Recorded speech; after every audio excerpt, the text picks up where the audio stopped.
สบายดีทุกคนมื้อนี้พ่อกับเบาล้างคือเก่ามื้อนี้เบาล้างนี่พามากินห่อล่ามหมูป่าแล้วก็แจ่วเผ็ดดิบอยากให้พี่ให้น้องเบิ่งดีๆตอนนี้ใหญ่แซ่บๆห่อล่ามมานี่กันเลยว่าบ่เห็นเนาะหยับนิดนึงเนาะมากินกันเลยเนาะข้าวหอนๆอย่าหลบจำเจียวนี่ก่อน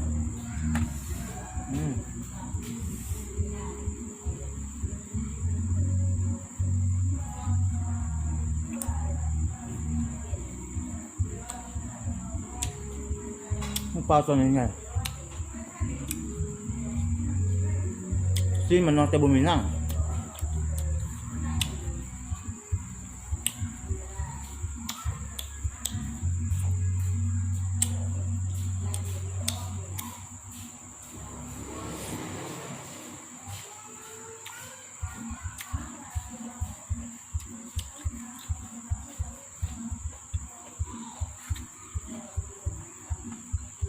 เรื่องกับเก้ากันว่า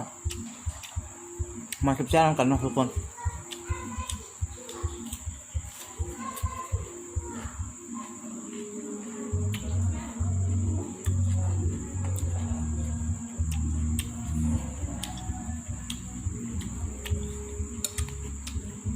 เพราะเห็ดชะนุ่นเนาะเห็ดชะนุ่นกับผักขะหรือว่าผักเน่าเนาะสักข้านเลยนี่ไม่ต้อนสักข้านเดี๋ยวลองซีมาเผ็ดบ่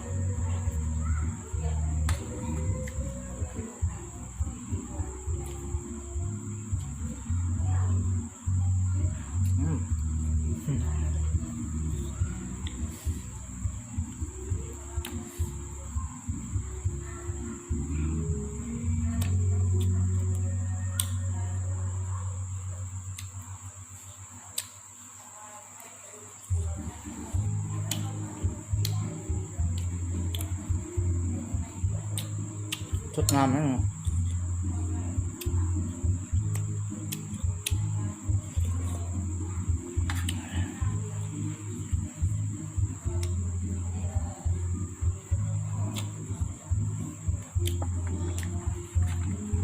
แกงลีนี่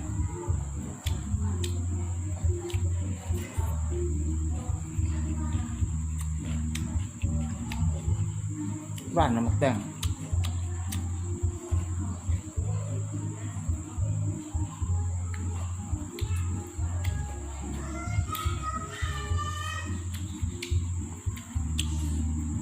ถ้าเผื่ออยากให้โบราณเห็ด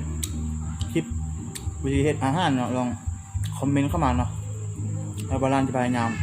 ให้ลองเบิ่งถ้าที่เห็ดใดเนาะ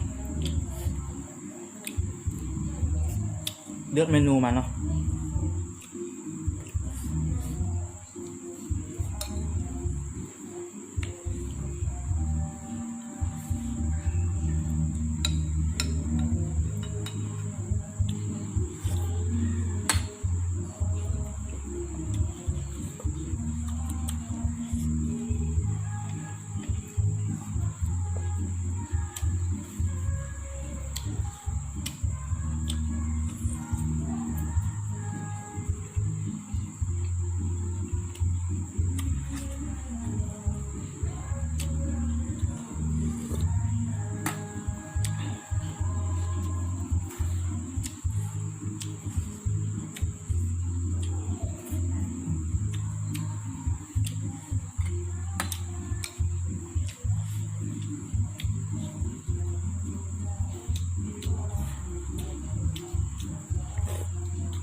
แซ่บเนาะเฮ็ดเองเนาะ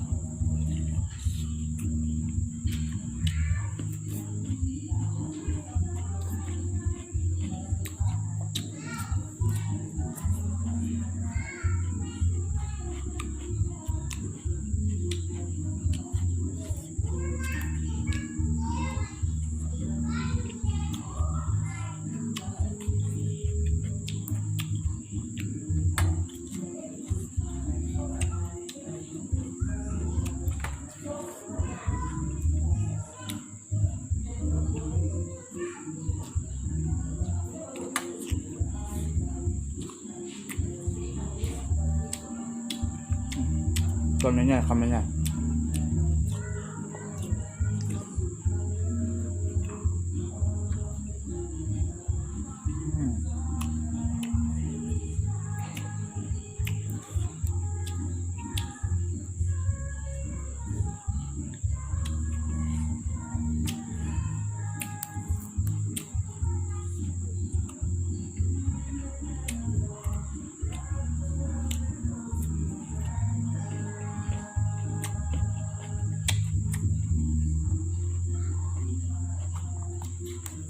ข้าวเหนียวหอนๆนึ่งใหม่